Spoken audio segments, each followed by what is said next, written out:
Arthaus. Virus and the pandemic, etc. Uh, just in terms of how it's affecting people's relationships, I think it's really interesting. So for dating, this is obviously a down period. People are still dating. I have some clients who have been, relatively successful getting out there.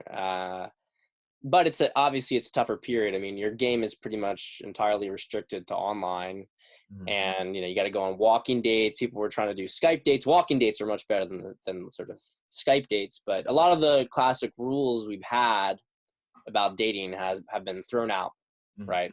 So stuff that you don't want to be texting for a longer period of time. Um, not usually doing FaceTimes before a date with a girl. A lot of that stuff has changed because um, a lot of girls are very hesitant about meeting up. So some girls, it's like you're almost setting things up for when this is over, Mhm. to be able to then meet up with them, create all sorts of rapport and dynamics now. And usual spots that you would go for a date, like restaurant, bar, that stuff is not happening. So it's interesting, but yeah, there's plenty of ways to adapt. The walk date I think has been really great. Guys who've been pulling that off. If a girl's game for that, it's a good way to get things started up. Mhm. But one thing that I recommend guys don't do, which some have been trying, is trying to bring a girl back to their place for drinks, like for like the first date.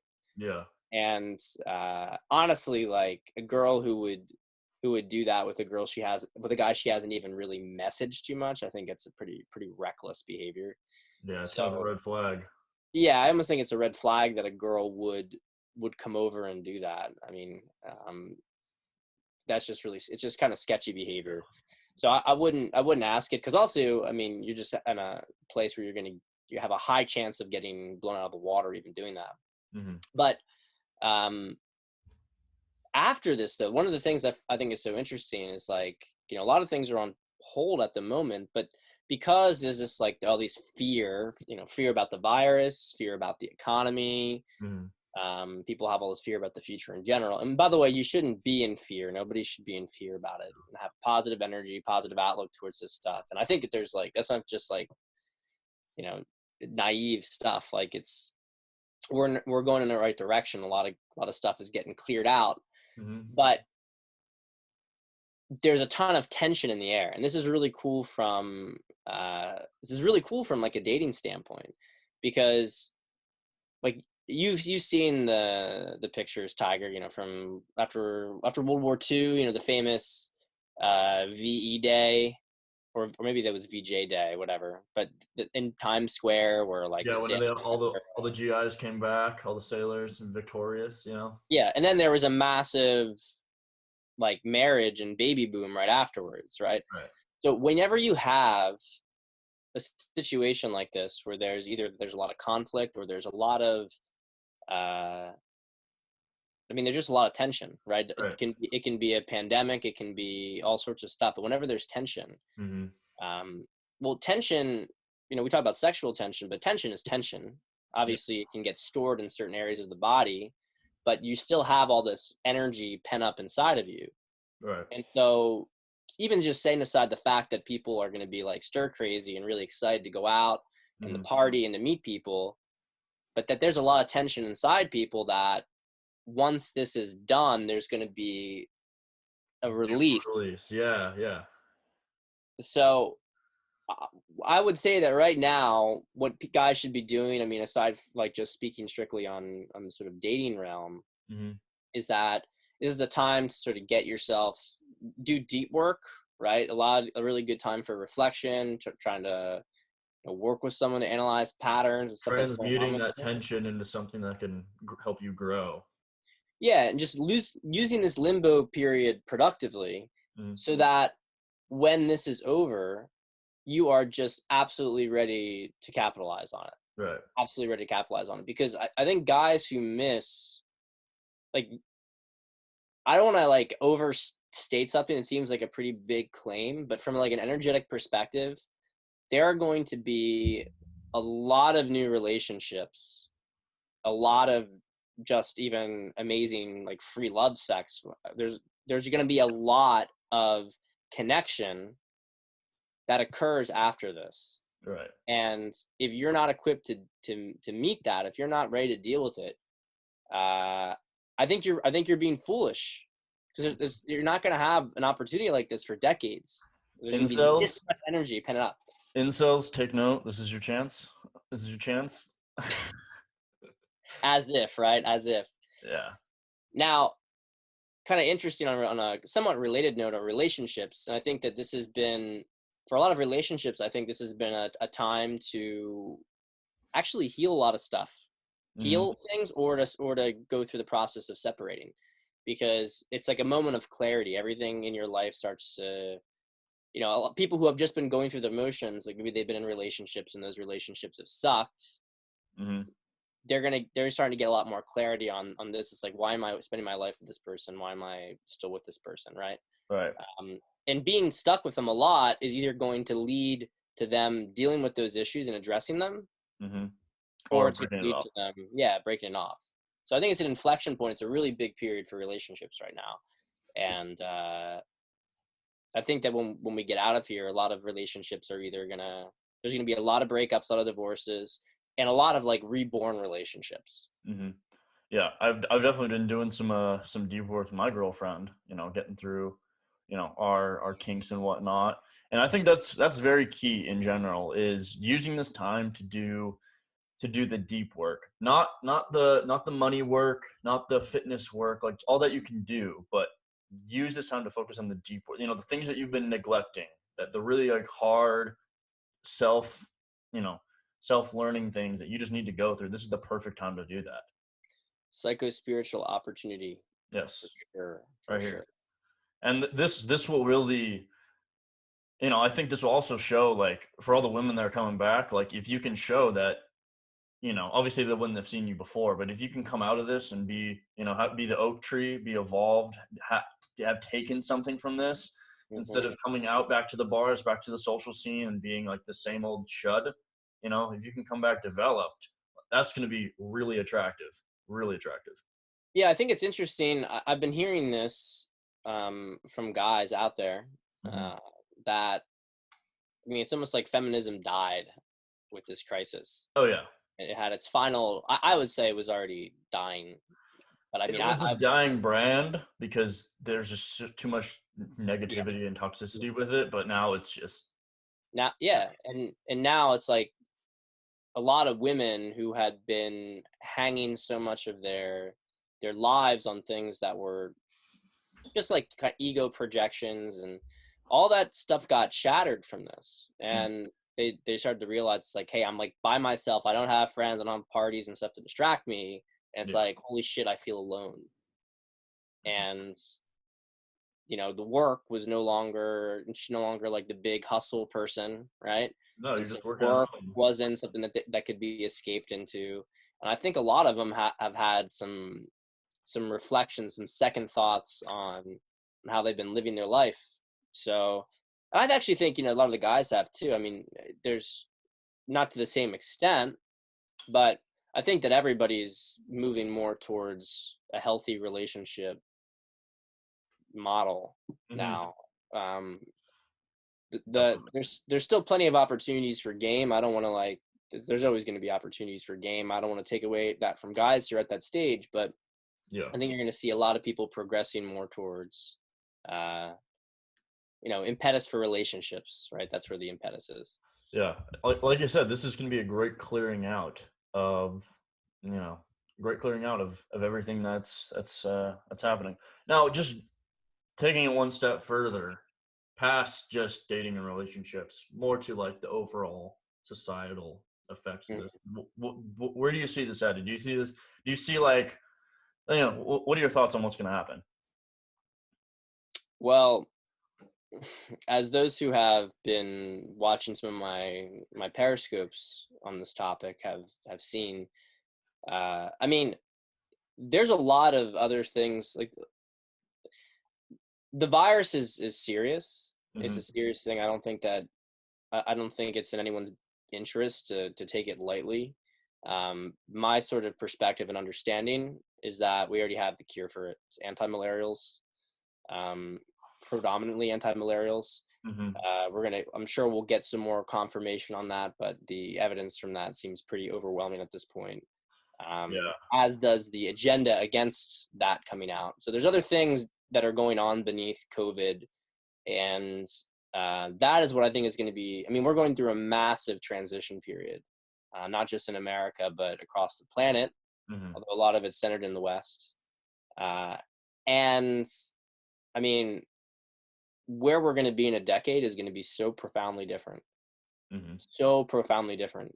Um, Even within the next year, I mean, I think within the next couple of months, we're already starting to see some gradual, like it's this gradual, slow drip of exposure. You've seen it a lot with celebrities.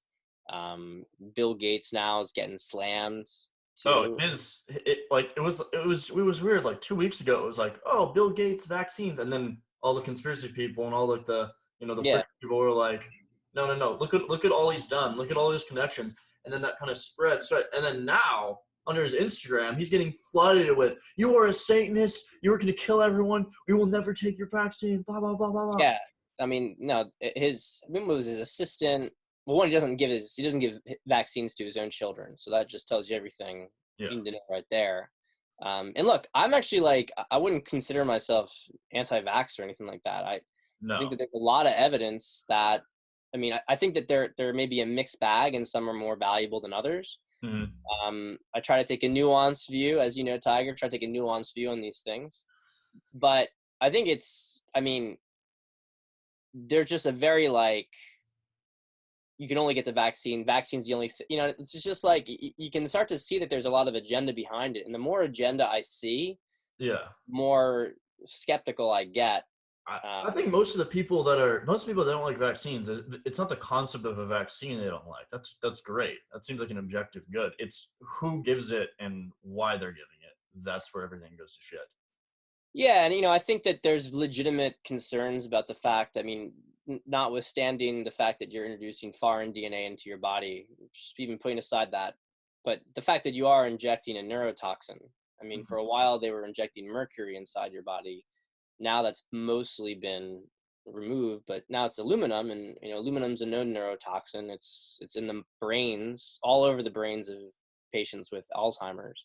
Mhm. So, but that being said, I mean, a vaccine that stops you from getting polio, right? Mhm. Like, well, there's like a cost benefits thing here. My main concern has been the dosing schedule, and the fact that you talk about like hepatitis B, like giving hepatitis B vaccine to an infant. It's like a sexually transmitted disease. Like, it's Yeah. bizarre that Yeah. that's a requirement for a baby to get that. So there's the more like fishy stuff that's been done with that, the more I've been like, Yeah. but not to get too far down that tangent. Yeah. uh, yeah, Bill Gates, tons of sketchy stuff with him. I mean, his assistant was like found with 6,000 like pages of child porn on his computer. So I think that a lot of stuff with what I've called the cabal is going to be coming out, and it seems like we're going to be in for a very, very exciting transition year, and followed with that, there's going to be transitions with the economy too. I mean, everything's going to be changing in my perspective. Everything's going to be changing. Yeah. Most So definitely. Well, I think one thing people can agree on is that there's no normal to go back to. there's no normal to go back to. And what I actually feel like this is that energetically things have been shifting for a while. Like, I felt it. That's why people are like, things are getting so much worse. I'm like, they appear to be getting worse, but actually the energy shifted, and they're only accelerating because they're about to pass, right? It's Yeah. kind of like things get worse Right before they're before they about to get end. better. Yeah. Yeah, it's like a fever passing. Always Like, you have darkest before the dawn. Yada yada. Yeah. yeah, yeah. So it's but it's still fun to live through it, Mhm. even if you kind of like feel like, this is happening, this is gonna happen. It's still like fun to be with it. Yeah. So I've been I've been really enjoying the period. Nice little cozy family down Mhm. here. Got out of New York with my wife, so we've been staying at my parents, and we'll probably be here for 2 months in total. It's been nice. It's nice to get out in the greenery. You've been here, Tiger. You know what I'm Yeah. talking about. It's nice out. Very, very, very quaint. Very quaint. Hmm. Yeah, man. So, towards the future, towards the future for you, right? How is your work going to be affected by this? Are you going to be changing up? Is your philosophy going to change in how you approach coaching clients and how you approach teaching men how to better themselves when it comes to this, or is this only going to harden down your efforts that you already have? Well, I think that before, me and to a certain extent the broader community that we sort of exist in the Hmm. manosphere or whatever you want to call Yeah, it. It it's got to get a new name, by the way. That's yeah, a bad point. yeah, yeah. We've been sort of in a combative role, um, some more than others, of course, but we were sort of like the counterculture, and Hmm. so it was like a lot of guys define themselves by the sense that they were fighting against this tide, Hmm. and they frame things in understandable but very like adversarial terms. And I think that some of the negative of that is that you can fall into another sort of one dimensionality from that. Hmm. And I also think it's not going to be really serving as we transition this, because there's going to be less of like a real enemy to fight against. It's going to be like a paper tiger. Hmm. And so when guys start to really, and we're not there yet, but in the next year, I think guys who start to really, if in like 2021, you're talking about feminism as like this big enemy, I think that you're behind the curve. I think that you're not pacing where things are going to be going at that point. I think that's going to be Hmm. cleansed out more or less. People are not going to have, you're going to be, it's like when you hear some sort of like feminist talk about fight against the patriarchy, right? Yeah. And this is something that it's kind of a joke to talk about, like fighting against something that doesn't exist in the broader culture. Yeah. So I think that we're going to have to take the role that I actually think this entire thing was leading up towards, which was to be people who are guiding the sort of disillusioned, confused mainstream towards a better future. And Hmm. so I see a lot of my work, I see it growing dramatically, because there's going to be tons and tons more people who are like, I don't even know where to start. I don't know where to go. Hmm. And it, perhaps some of the things that we're saying are not going to be so unique and distinct. Before it was like, you're looking for like a truth teller, Hmm. right? Well, once the truth becomes revealed, the main value is that those people are going to have more experience living in that truth The and being point you able to said about guiding, that was very key, because this is one of the first oh, this is the first time in my life that I've seen my boomer parents go turn off the news Mhm. and start following people like Cernovich, Scott Adams, Ali, get their insights on what's going to be happening, what the direction's going to be, because they're the only ones that are providing this, like, it's not like a pure white pill, everything's perfect, nothing's going to happen, the virus is fake, but it's like, it's constructive. It's here's what you can do to dampen the effects. Here's what the outlook's going to look like. It's not fear, anger, death, everything's hell, everything's dying, blah, blah, blah. It's Yeah, like individual thought leaders are redirecting are their nodes. People are attracted to these nodes that are providing constructive positivity. yeah, I think it brings up like a good point, how a lot of the way that society has this sort of dimension has been constructed is that we exist in this victim savior perpetrator dynamic. Mm. And you have people, they'll swing from being in fear like we're victims or we're going to get killed, to then swinging to sometimes perpetrator like we're going to fight against them, we're going to beat them, we're going to get rid of them, See that a right? lot with alt right. Yeah, a lot with that. Exactly. Usually though, people in our corner are more falling into the savior side Mhm. of things, that they're going to try to save things. And but you go through this sort of like triangle, and a lot of the masses, they'll look at things and they're going to think we're all going to die. It's like, oh no, everything's going to be taken care of, we don't have to do anything. And you have to escape that and move more towards a position of agency. It's really important to move to a position of agency, which is why like I get very frustrated.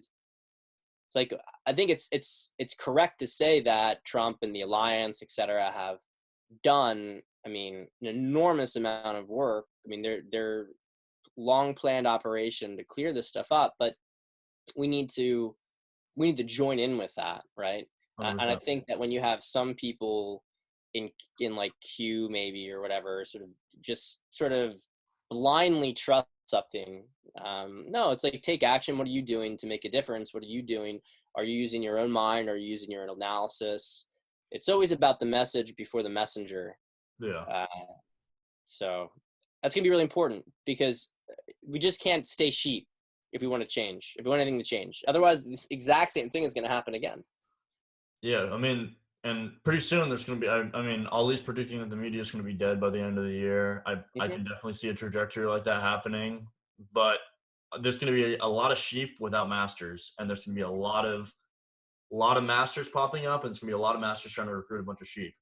Mm-hmm. So it's Mm-hmm. about awakening those sheep and, becoming a master that can guide them towards their own sort of self-guidance, self-agency.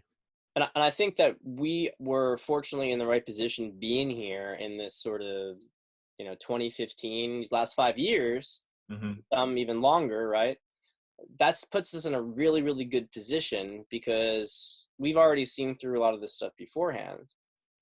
And even now, I mean, like, I kind of consider myself a bit like seeing a lot of some of the views into the manosphere, but even like the guys who are picking up on it now, like within the sphere, or whatever whatever the name is, the people, there's still tons and tons of people in the mainstream who just Yeah, have no idea, or they just completely don't believe it yet. So there is a very, very large number of people who are going to have to get woken up, and we have a very, very important role to play with that. And I think we have to be really gentle too, because hmm there's a tendency for people to be like, "Ha ha, told you so. You guys are fucking dumb."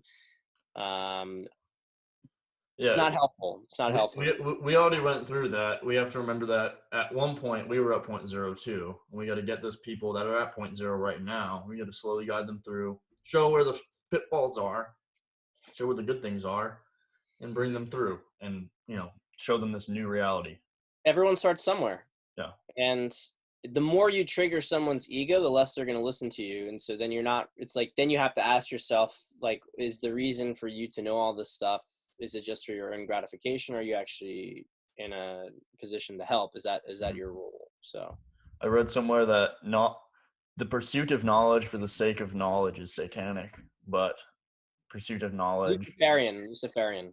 yeah, Luciferian, that's what it was. But Yeah. the pursuit of knowledge, for action, I think that's a completely different argument. Like, what are you going to do with it? If you can make good choices with your actions, and you can make good choices with the knowledge that you consume, and you're using it to put a vision into the world, that's the most powerful thing you could do. Yeah, it's interesting. Pursuit of knowledge for the sake of knowledge is Luciferian. I think, not to go too far down that tangent, but Luciferians tend to see knowledge as power. And so they look for knowledge, and they look for knowledge in order to, and to keep a lot of that knowledge secret for themselves, to expand their own sort of authority. And it's a way to sort of using that knowledge to dominate this Mhm. plane, right? I Right. don't know if I would say that knowledge for the sake of knowledge would be Luciferian, because that's just sort of curiosity, Mm. and there can be very much like an enjoyment of just, Yeah. you know like I'm reading Leonardo's biography right now. I mean, maybe in some ways Leonardo was Luciferian. I suppose you could say that. I have to think about it. It's an interesting argument, but I mean, he basically just like enjoyed observing the world for the sake of observing it. He found it interesting, and Mm. he had no desire for power. He didn't even desire really money. He didn't Yeah. publish any of it, a lot of that stuff. So Yeah. anyway, There's probably, again, there's nuance to it. there's nuance. There's always a little bit of nuance. Yeah. Well, Pat, this was fantastic talk. We covered a lot of great subjects in pretty good detail for how short this cast is. Where can people find you, and what are the ways that you can help people out during this tumultuous Well, time? you can follow me on Twitter. A lot of you probably already do, but at Pat_Stedman, Stedman. I really recommend getting on my email list. That's where pretty much all of my really like big content goes, and that's patstedman.com/opt-in. I mean, if you just follow me on Twitter, though, you'll get links to that on a regular basis. And the last thing I want to like pitch right now is that, we were talking about this like post-corona fuck fest that's going to be happening. Like really recommend you get the masterclass. This guy over here, Tiger, he filmed it. It's a masterclass in both content, but also in film. And it's really beautiful to listen to and watch. And guys, like over 14 hours of content. It's really, really, really worthwhile. So I think Tiger's going to put the link to that. But yeah. I recommend you guys do that work now. Like watch those videos now. You're just going to be in a phenomenal position for when this is out.